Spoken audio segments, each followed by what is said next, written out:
What's going on? Welcome to Totally Blitz podcast. We're about to break down UFC London and all of what went down over there across the pond. But as always, before we go into it, go down, like and subscribe. Comment your thoughts on the card.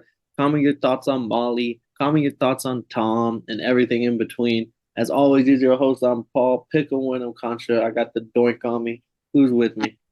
You already know it's your boy Kev with the luscious fresh raid style by Tori. Get out my dog. She don't play. Got me looking all nice and long haired for the fights this week. It's an incredible week of fights, Paul. But it's your boy Kev Waterboy Savoy, aka the Don PRE, always known as the realest on your screen. And boy, it was a great week. It's a great week. It was a great night of fights. Now we got a great week of fights coming ahead to us, but we gotta come to y'all with the recap. Paul, we talking UFC London. My dog Tom Aspinall is back, baby.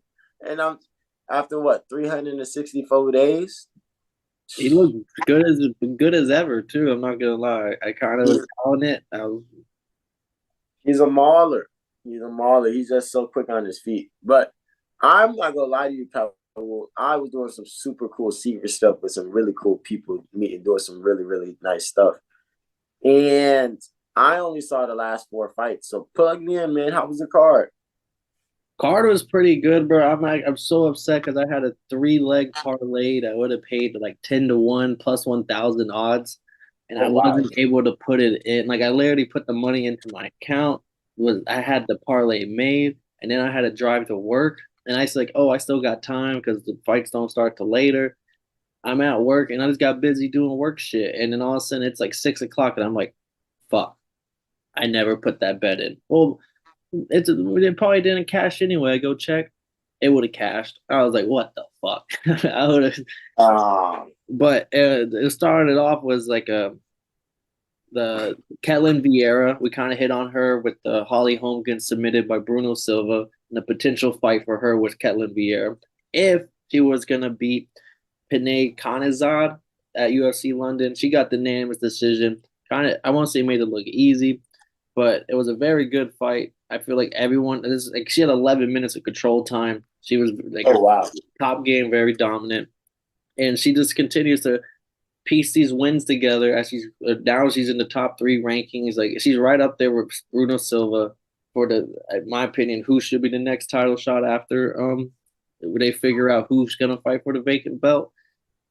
And it was pick 'em odds. That was gonna be one of my legs of the parlay. I didn't get the cash, but I mean, she looked good as ever. I want to see her against Bruno Silva. I don't want to see her in a title fight against Pena or Pennington or something. I just think, like even though Vieira's on a nice win streak too, I think Omara Bruno Silva has a better pedigree of wins. Like the people that she's beaten are a little bit more of the cream of the crop than what Kellen Vieira has.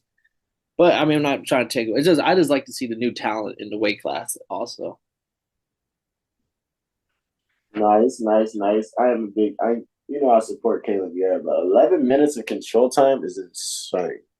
Yeah, and like Pani Connie's I know I'm butchering the name, so I'm sorry, but she was on like she came off the what was it? The Ultimate Fight, not Ultimate. Yeah, she was the Ultimate Fighter. She lost to Macy Chase Young in the Ultimate Fighter.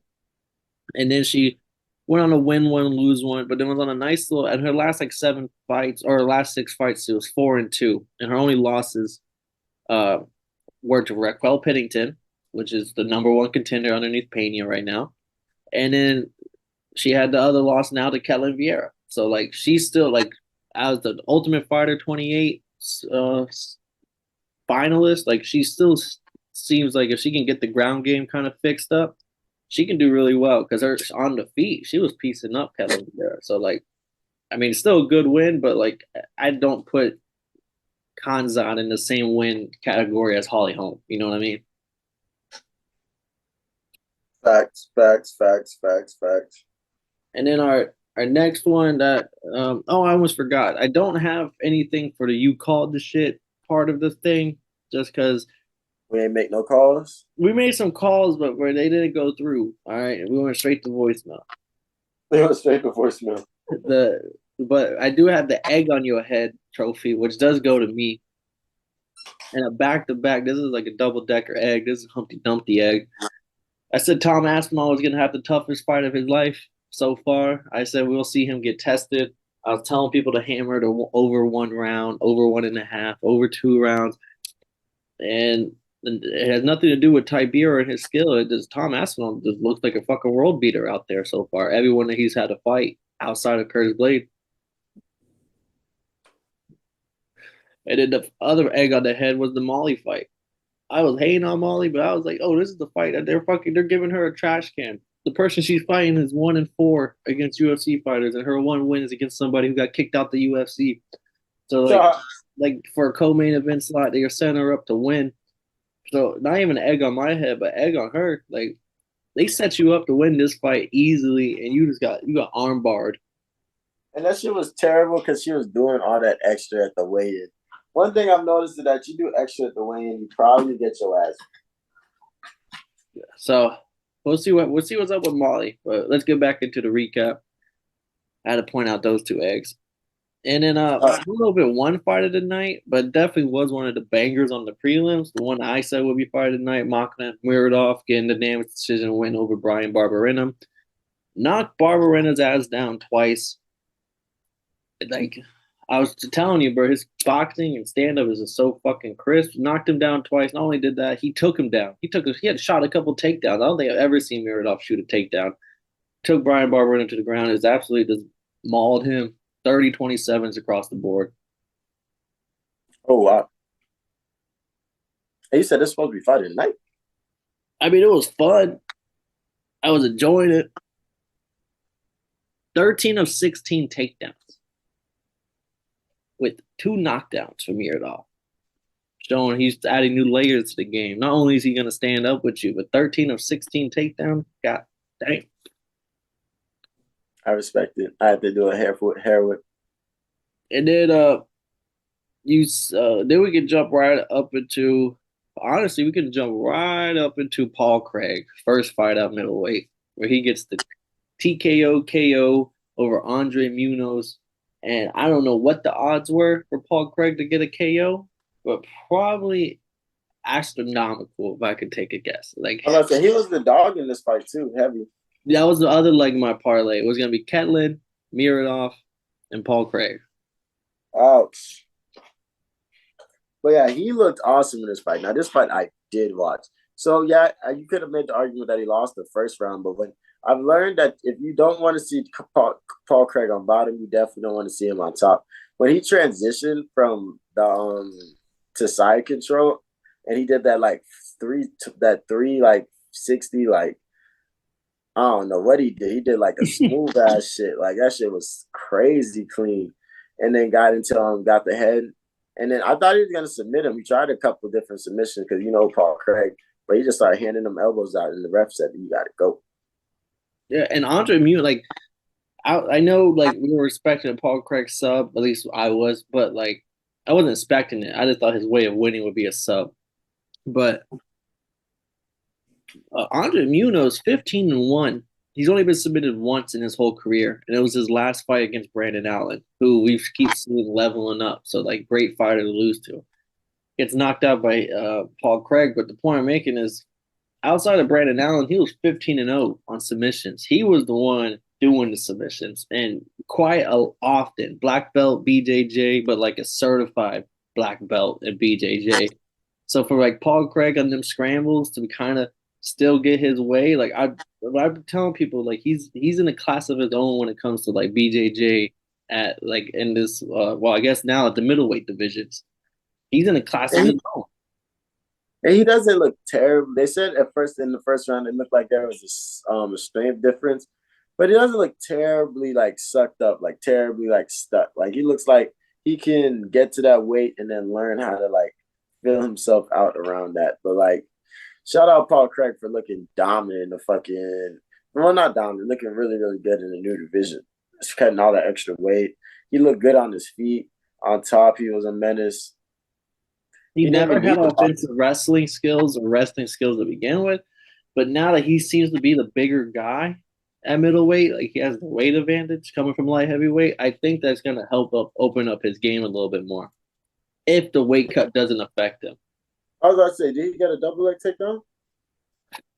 Yeah, no, he got both his takedowns in this fight. But No, like we saw him against Thiago Santos, shooting takedown, couldn't get it. Uh, the Uzumir fight, shooting takedowns, couldn't get it. He started resorting to butt scooting. Like he just doesn't. He doesn't really have the off. He has the BJJ once it hits the mat. He just can't really get you to the mat. mm-hmm. Now at middleweight, where he has the extra 15, 20 pounds weight difference, I think that probably will help out his wrestling game to open up the BJJ that's his strong suit.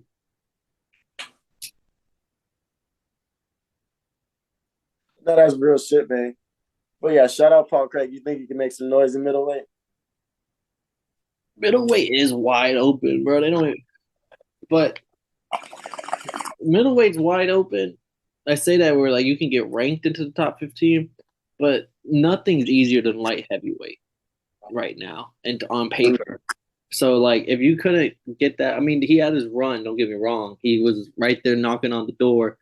I mean Sean Strickland could get a fucking title shot. Paul Craig was probably in a good conversation too. And he But just be a top 15 guy. yeah, so I mean I wouldn't like I think it helps him, but if you couldn't get it done at light heavyweight, I don't know how what your ceiling really is. I can respect it. But on to the next one. The man with the good wood, Oh my gosh. I was gonna call Nathaniel it fight of Wood. the night, but this guy. You giving Wood the fight of the night? I'm giving Nathaniel Wood fight of the night. No, the word good did not come in that sentence at all. Damn, you saying he got bad wood? Let him know. I hate this guy, man. America never let. No, I'm lying. World never let you think otherwise.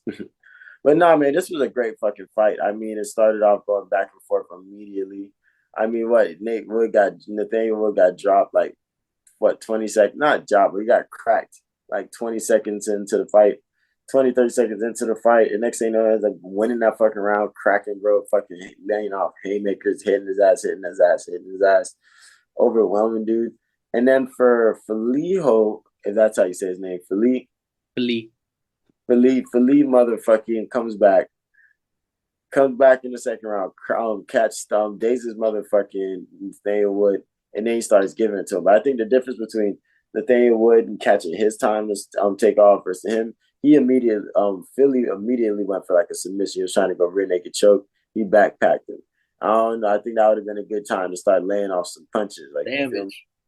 Let that bitch go. Because, like, you can make the argument that he still lost that round. Like, you could I wouldn't be surprised about a 30-27. But I think everybody scored 29-28.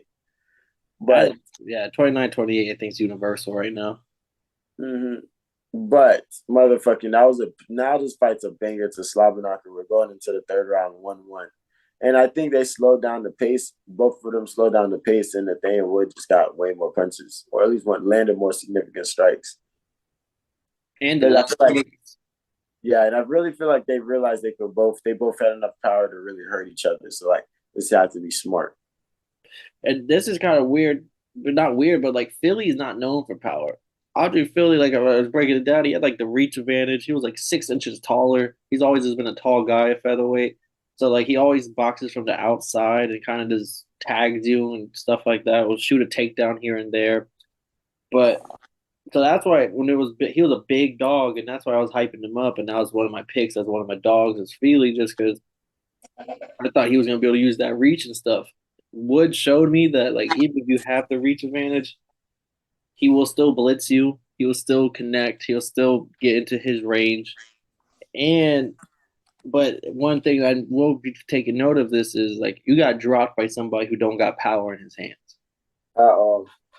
Like if Josh Emmett was the one in the octagon that night, bro, we would be calling the hospital for Wood. And they looked like perfect punches that landed perfectly precise on the money because that boy Wood was leaving it open. Yeah, so I think Wood's gonna be a fun fighter. I love the nickname. I'm gonna say it every time we talk him, but I'm gonna say now. I think he's just one of them overseas guys that ain't gonna be all that to be really like. You see a lot of times in boxing, your best British boxer comes over to America or fight the Mexican this fight's out of the country of England, and then their skills are shown, and like you realize, oh, this British boxer was really good for British, but he's really not a world class fighter, and that's what I see Really? with Wood. Wood had a great hype behind him and everything. He's well deserved, but I think as we keep rolling in more fights, we're gonna realize, okay, this guy isn't who we thought he was. Same with Paddy, like same. Quite a few on that list of British fighters. Tom is carrying right now. Tom is putting them on the back. No rap cap. And Leon. Don't forget my dog Leon. Oh, and Leon Edwards, yeah, I forget. But he's Jamaican. Yeah, that's true. But he has an English accent. So does Franklin. Touche. But our co-main event, which was honestly probably Your favorite? my favorite fight of the year, baby. Potentially my favorite fight of the year. But I wish I would have learned her name correctly so I can respect her the way she deserves to be respected right now. Julija Storlyrenko, Armbar Molly Meatball McCann, and God am I happy, bro. Like fucking McCann got flatlined by Aaron Blanchfield. People got over it. People were like, okay, Aaron Blanchfield's a world beater, no big deal. For you to lose to her as a co-main event, where they giving you the co-main event slot in front of your crowd, your people, she's done, bro. She is. There ain't no coming back for this from Molly. Not for real, bro. And the thing about it is, I'm not a BJJ expert. I'm a specialist or anything like that. But I was just watching the sequence, and I was watching her just I'm not even gonna attempt to say her name, but when she got the takedown to just she immediately got side control, like, and just slowly eased into it. And Molly, I don't know if that what that row was supposed to do, or like she just really was cranking on the arm that she had to let it go. I just feel like that was not the way. If you didn't, I don't feel like she was skipping BJJ practice or something, because like that submission defense wasn't all the way there. But I I see both sides of that argument on Twitter. BJJ experts came out saying Molly rolled like an idiot. What the fuck are you doing? That's the one thing you don't do in that situation. And then other BJJ experts were saying the pressure that Homegirl was putting on her arm caused her to roll. So there's nothing Molly could do other than roll with it or get that bitch snapped. Nah, dead eyes. But that fight was, I knew he was lit, so I was like, I'm not even gonna play with this guy. But this fight also showed me the crowd, and I was like, because at first I was rewatching it, and I was like, all right, I was gonna skip the intros, but I was like, nah, let me see you meet Molly on what crowd reaction Molly got to the crowd. That bitch was empty, Paul. That shit was so motherfucking empty. Oh my gosh. So many free seats. And you can see it like when they're doing the commentators, you can see it behind them, empty seats. I don't know if they changed the prices went up. I don't So know if they didn't sell out. I peeked because someone made a point of they not selling out. Look at how many. You know how they did with UFC Miami? It was like a day before. They posted the screenshot of how many tickets were still available, and they were like, "This is all because Dana White wants to charge the money as if it's the first UFC London, when we all know that this card fucking sucks, and we're not gonna buy it." So a lot of tickets are available still, but honestly, you could get Section 100 tickets for like $100, which I thought weren't really that expensive for Section 100. For $100, Section 100 in London, I didn't think it was too expensive. So maybe the card was just stunk that bad. No one was willing to spend 100 for Section 100 tickets. yeah, I mean they didn't bring the hitters. They even brought like a C team for the announcers. It was like Paul Felder, Michael Bisping, and somebody else. I was like, oh, you guys. Whenever John Anik is in there, I'm already like, oh, y'all over here just scraping the barrel. They gave Michael Bisping a tribute, which I guess they do every UFC London now. That was pretty cool. But yeah, that shit was embarrassing. I'm not gonna lie to you. That shit was empty. Whew. They wasn't, because I was talking shit. I was like, see, I knew Molly wasn't shit because she ain't even getting love in her own city. I'm just gonna say, bro, Molly's been in UFC since 2018, bro. People keep forgetting that. She's old. Like she Yeah. just really looks old in the face. But like, hey, shout out her, man. She's won 8 fights, lost 7. But shout out the 8 she's won. Shout out them 7. So the one carrying the cart, and just imagine being a British fan. I'm not sure what the traffic's like at near the O2 Arena, but could you imagine if you show up just for the main event? Like I'm showing up just for the Tom Aspinall, like many people did apparently, because the crowd was empty. Everyone shows up, fight's over, like walkout, fight over, everything's done, 5 minutes or less.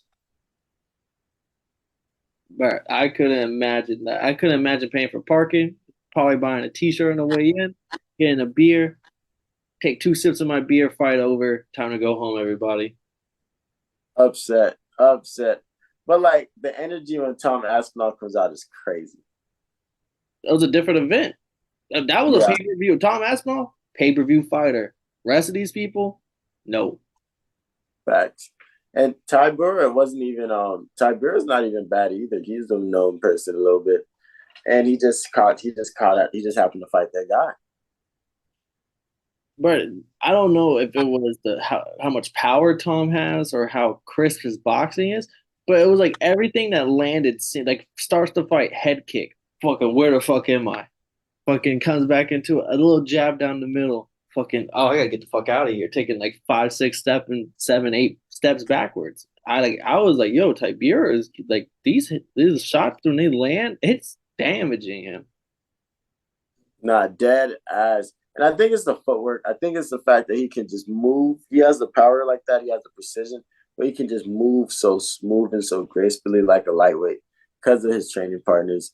And that mixed with somebody that just is that continue to grow with the IQ and get smarter and more precise.